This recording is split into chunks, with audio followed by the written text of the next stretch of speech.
গত 6 তারিখে আমি আমার ভিডিওতে একটা কথা বলেছিলাম যে আমি শুনেছি আমাদের এনএসএ অজিত দোভাল আপনাদের প্রধানমন্ত্রী শেখ হাসিনার সঙ্গে দেখা করেছেন। তারপর থেকে দেখাটা হয়েছিল, তারপর থেকে আমি খবরটার পেছনে ছুটে বেড়াচ্ছি। 6 তারিখ গেছে, 7 তারিখ গেছে, 8 তারিখ গেছে, 9 তারিখ গেছে, 10 তারিখ গেছে, আমি ট্রাই করে গেছি, আমি থেমে থাকিনি। আপনারা হাজার রকম আমাকে অভিমান করে কথা লিখেছেন, অভিমান জানিয়েছেন যে অন্য লোকেরা সব কারেন্ট খবর দেয়, আপনি তো কোনো খবরই আজকাল দেন না, তো সব আপনার চ্যানেল ছেড়ে চলে যাবে, মানে কি করা যাবে, আমি তো আর মিথ্যে খবর দিতে পারবো না। তো যখন খবর হবে তখন পাওয়া যাবে, তো খেজুরে থাক, সে আলাপ করতে গেলে অনেক বড় আলাপ হবে। ব্যাপার হচ্ছে 7 তারিখে অজিত দোভাল প্রধানমন্ত্রী শেখ হাসিনার সঙ্গে দেখা করেছিলেন। বিমস্টেকে ইউনূসের সঙ্গে কি কথাবার্তা তার হয়েছে বাংলাদেশ নিয়ে, সে সম্পর্কে একটা ব্রিফ করতে গেছিলেন তাকে, এটা ছিল যাওয়ার উদ্দেশ্য। এইবারে কথাবার্তা যখন চলে সেই সময়তে প্রধানমন্ত্রী শেখ হাসিনা তিনি প্রশ্ন করেন যে দেশের অবস্থা তো খুব খারাপ, আপনারা কি ভাবছেন? অজিত দোভাল বলেন যে আমাদের সামনে এখন একটাই রাস্তা খোলা আছে, সেটা হচ্ছে আপনার দেশের ওপরে আক্রমণ করা, এছাড়া অন্য কোনো রাস্তা আর খোলা নেই। কারণ এরা কোনো কিছুতেই শুনবে না, কোনো কিছুই মানবে না, এরা আইন কানুন সমস্ত কিছুর বাইরে। তখন প্রধানমন্ত্রী বলেন যে আমি যতটুকু শুনছি ততটুকু বলছি, আমি লাইন বাই লাইন, কিছু ছেড়ে যেতে পারে, কিছু যোগ হতে পারে, মানে কথার ভিত্তিতে হয়। তখন প্রধানমন্ত্রী বলেন যে দেখুন, এই ধরনের আক্রমণের পক্ষপাতী আমি নই, যদি রক্তই ঝরানোর হতো তাহলে কিন্তু 5 আগস্ট কি 4 আগস্ট আমি কিন্তু রক্ত ঝরাতে পারতাম। আমার দেশের বুকে যাতে রক্ত না ঝরে তার জন্যই কিন্তু আমি 5 তারিখে আমি এখানে চলে এসেছিলাম। সে আমি কখনো চাইবো না যে আমার দেশের মানুষের রক্ত ঝরুক।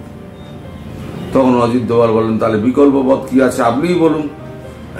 একটা বিকল্প পথ তো বলতে হবে।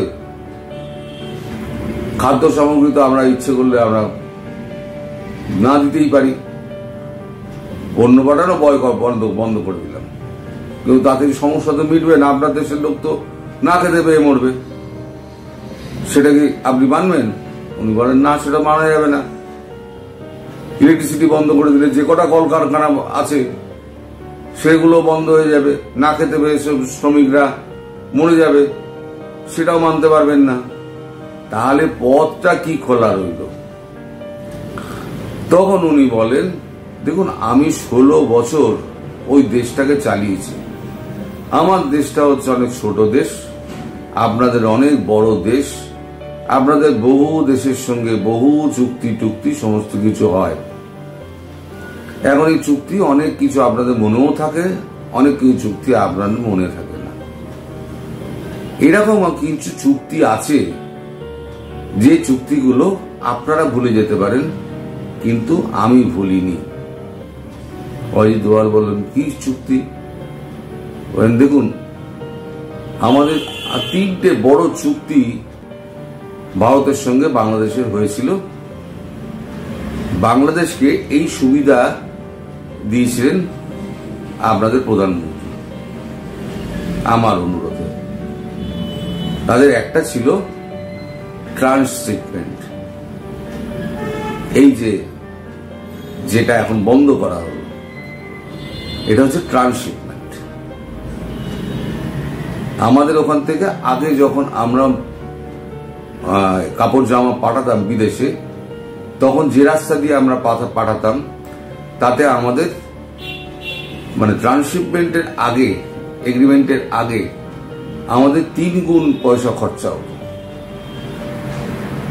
আর যখন এই চুক্তিটা হলো 2020 সালের জুন মাসে, তখন আমাদের খরচাটা 1/3 হয়ে গেল। এরকম আরো চুক্তি আছে। তিনি 3টে চুক্তির কথা বলেন। তিনি বলেন যে একটা একটা করে আপনারা শুধু সম্পাদন করুন, তাহলে ইউনূসের ঘাম ছুটে যাবে, দেশের মানুষ ইউনূসকে পাগলা করে দেবে। তখন অজিত দোভাল বলেন ঠিক আছে, আমরা তো এটা করতে পারি, কি চুক্তি আছে দেখতে হবে আমাকে, কি চুক্তি আছে না আছে আপনি তো বললেন, আমি তো জানি না এইগুলো ব্যাপারে, এগুলো নিশ্চয়ই বাণিজ্য মন্ত্রক নিশ্চয়ই জানে, আমার কথা বলতে হবে। কিন্তু এইগুলো করতে গেলে আপনার তো ফেরা দেরি হয়ে যাবে। তখন উনি বলছেন দেখুন, রক্তপাতহীন যদি আমাকে বাংলাদেশে ঢুকতে হয়, তাহলে বিকল্প এই ব্যবস্থার মধ্যেই ঢুকতে হবে, না হলে পরে প্রচুর রক্ত চলবে। আমি সেই রক্তপাত আমি চাই না। আমার দেশের মানুষের রক্ত আবার বাংলার মাটিতে পড়বে 71 সালের পর, আমি সেটা চাই না। আমার বাবাও কোনোদিন চাইতেন না, আমিও চাই না।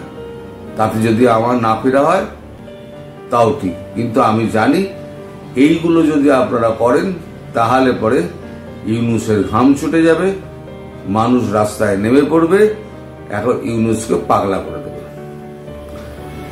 এখন আমি যে খবরটা পেলাম সেটা হচ্ছে ট্রান্সশিপমেন্টের, যেটা অলরেডি কার্যকর হয়ে গেছে। বাকি যে দুটো চুক্তির কথা বলা হয়েছে, উনি যেগুলো বলেছেন, সেই চুক্তি কিন্তু আমাকে বলা হয়নি, আমি জানিও না। পরবর্তীকালে আরো এরকম 2খানা চুক্তি আছে, যে চুক্তিগুলো শুধু হাসিনা সরকারকেই ভারতবর্ষ দিয়ে রেখে দিয়েছিল। তার মধ্যে একটা সাল জানতে পেরেছে 2018-তে, আর একটা হচ্ছে 2021-এ। আর যে চুক্তিটা এখন বলবৎ করা হলো, এই যে ট্রান্সশিপমেন্ট, সেটা হয়েছিল 2020 সালে। 18, 20, 21 3টে চুক্তি হয়েছিল, আরো অনেক চুক্তি হয়েছে, কিন্তু এই 3টে চুক্তিতে মানে বাংলাদেশ ক্রিপলড হয়ে যাবে, অর্থনৈতিক দিক দিয়ে বাংলাদেশ ক্রিপলড হয়ে যাবে। মানে একটা রাস্তা খুলতে গেলে দেখা যাবে আর একটা টিকি কেটে দেবে ইন্ডিয়া, বলে হবে কি আবার সেখানে একটা ক্রিপলড হয়ে গেল। মানে করতে করতে এক সময় ইউনূস হাল ছেড়ে দেবে। এটা হচ্ছে ওনার বক্তব্য। তার জন্য ওনার যদি ফিরতে দেরিও হয় তাতেও উনি রাজি, কিন্তু কোনো আক্রমণের পথে উনি যাওয়ার ব্যাপারে ওনার কোনো সায় নেই। উনি 7 তারিখে এই মিটিংটা হয়েছে, 8 তারিখে সকালবেলা এসে ফাইলপত্র ঘাটা হয়েছে, ঘেটে দেখা হয়েছে, হ্যাঁ 8 তারিখ থেকেই চুক্তি বাতিলের একটা চিঠি ধরিয়ে দেওয়া হয়েছে, যাও তোমাদের ট্রান্সশিপমেন্ট এগ্রিমেন্ট খালাস হয়ে গেল। অর্থাৎ 16 বছর ধরে দেশটা চালিয়ে শেখ হাসিনা যেভাবে ভারতবর্ষকে দিয়ে উন্নতির শিখরে নিয়ে যাওয়ার চেষ্টা করেছিলেন, থাকলে হয়তো আরো উন্নতি, 1 বছরের মধ্যে আরো উন্নতি হয়ে যেত। যেটা 2021 সালে হয়েছিল, যে চুক্তিটা শুনেছি, আমি জানি না, আমায় বলা হয়নি। তাই তিনি বাংলাদেশটাকে হাতের মুঠোর মধ্যে চিনতেন, মতো চিনতেন। ফলে তার কাছে বাংলাদেশ সম্পর্কে এত পরিষ্কার নলেজ, এত পরিষ্কার তার জ্ঞান এবং এত ভালো স্মৃতিশক্তি আছে যে উনি ডেট ওয়াইজ বলে দিতে পারেন, আমি এই দিনে এই দেশের সঙ্গে এই চুক্তি করেছিলাম, ভারতবর্ষের সঙ্গে এই 3টে চুক্তি এই ডেটে করা হয়েছিল। এই 3টে চুক্তি যদি আপনি চুক্তিগুলো আপনি করে দেন, বাতিল করে দেন, তাহলে বাংলাদেশ ক্রিপলড হয়ে যাবে। এবার যখন আমি গিয়ে ওখানে বসলাম, তখন আবার চুক্তিগুলো আবার রিভাইভ করবে, তাই তো কোনো অসুবিধা নেই। তখন 8 তারিখ থেকে এই চুক্তিটা বাতিল করা হলো। এইটা হলো পেছনের আসল গল্প। এবার আপনারা যে আমাকে যে বিরক্ত করে মানেন যে আপনি কোনো খবর দেন না, আপনি সমস্ত খবর চেপে যাচ্ছেন, অন্যান্য চ্যানেল খবর দিচ্ছে। অন্যান্য চ্যানেল কি খবর দিচ্ছে আমি জানি না, আমি দেখিও না, কারণ ওতে প্রভাবিত হওয়ার আশঙ্কা থাকে। আমি খবরের চ্যানেল এবং কাগজপত্র, পত্রিকা এই সমস্ত দেখি এবং নেট ঘাটি। এর মধ্যেই আমার কর্মক্ষেত্র সীমাবদ্ধ, কারণ আমি তো বাড়িতেই থাকি আর যাই একটুখানি পড়াতে, এছাড়া তো আর কিছু না। তো এইখান থেকে যা যা পাই আমি সেইগুলো আপনাদেরকে বলি।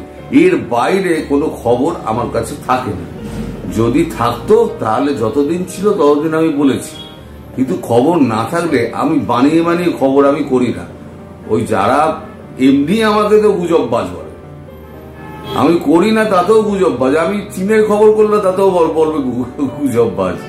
তো যাই হোক, একটা ট্যাগ মেরে দিয়েছে, সেটাকে কি করা যাবে? এখন তাদের ইচ্ছা। দর্শকরা হলো গিয়ে ভগবান, দর্শকরা যা বলবে তাদের বলার অধিকার রয়েছে, আমাদের মাথা পেতে নিতে হবে, আমরা মাথা পেতে নিই। যখন বাংলাদেশে যখন স্থিতাবস্থা ফিরে আসবে, প্রধানমন্ত্রী ফিরে যাবেন, তখন আমি আবার অন্য খবর করব। এখন বাংলাদেশে তার ফেরার সময়টা হয়ে গেছে, আমি বুঝতে পারছি। আমার সিক্স সেন্স খুব কাজ করে, আমি বুঝতে পারছি খুব শিগগির ফিরবেন। তখন তো বাংলাদেশ প্রসঙ্গ তো আমার তো আর প্রাসঙ্গিক থাকবে না। তাহলে কি হবে? তাহলে পরে আমাকে অন্য দর্শক ধরতে হবে। তাই আমি সকালবেলা 10টায় একটা আর দুপুরবেলা 1টায় একটা, এই দুটো বিভিন্ন দেশের খবর আমি এখন থেকে করতে শুরু করে দিয়েছি, যাতে অন্যান্য খবরগুলো আমার দেশের লোকেরা পায় এবং তাদের একটা সাবস্ক্রিপশন, একটা বন্ডিং তৈরি হয়। এটা হলো আমার উদ্দেশ্য। সুতরাং বাংলাদেশ থেকে কেন ধীরে ধীরে সরে আসছি এবং কেন অন্য জায়গায় যাচ্ছি, এটা হলো তার ব্যাখ্যা। খুব শিগগির বাংলাদেশের, আমি আর বেশি বলবো না, খুব শিগগির বাংলাদেশের সমস্যা মিটে যাবে। ইউনূস 4 অবস্থা খুব খারাপ হবে, ইউনূস 4 রাস্তায় পড়ে মারধর খাবে। তো এখন আপনাদের একটু অপেক্ষা করতে হবে। আপনাদের প্রধানমন্ত্রী বলছে দেরি হলেও অসুবিধা নেই, এই পথটাই নিতে হবে। তাহলে ভারতবর্ষ তাকে তো সেটা মানতে হবে। তিনি তো লেজিটিমেট প্রধানমন্ত্রী না, আইনগত বৈধভাবে তিনি এখনো প্রধানমন্ত্রী। ভারতবর্ষ তাকে সেই মর্যাদা দেয়। তাহলে তার অনুমতি সাপেক্ষে তার দেশ আক্রমণ করা, সেটা হচ্ছে আইন বিরুদ্ধ। যদি তিনি পরবর্তীকালে কোন রকম ভাবে কোর্টে চলে যায়, ইন্টারন্যাশনাল কোর্ট অফ জাস্টিসে যদি চলে যান, তাহলে কিন্তু ভারতবর্ষ বিপদে পড়ে যাবে, তাই কিনা? ফলে আপাতত যা ঘটছে আমি আপনাদের বললাম, যখন যখন যা হবে আমি আপনাদের খবর দেব। আপনারা উতলা হবেন না, যথা সময়ে যথা কাজ হবে এবং খবর আমার কাছে এলে আমি আপনাদের নিশ্চিতভাবে দেব। কিন্তু কোনো বাজে খবর আপনাদের দেবো না। ওই এর থেকে ওর থেকে শুনলাম উড়ো খবর আপনাদের আমি দেবো না। তার থেকে খবর করবো না, অন্য খবর করবো, সেও ঠিক আছে। সবাই ভালো থাকবেন, সুস্থ থাকবেন এবং সাবধানে থাকবেন। আর আমাকে ভুল বুঝবেন না।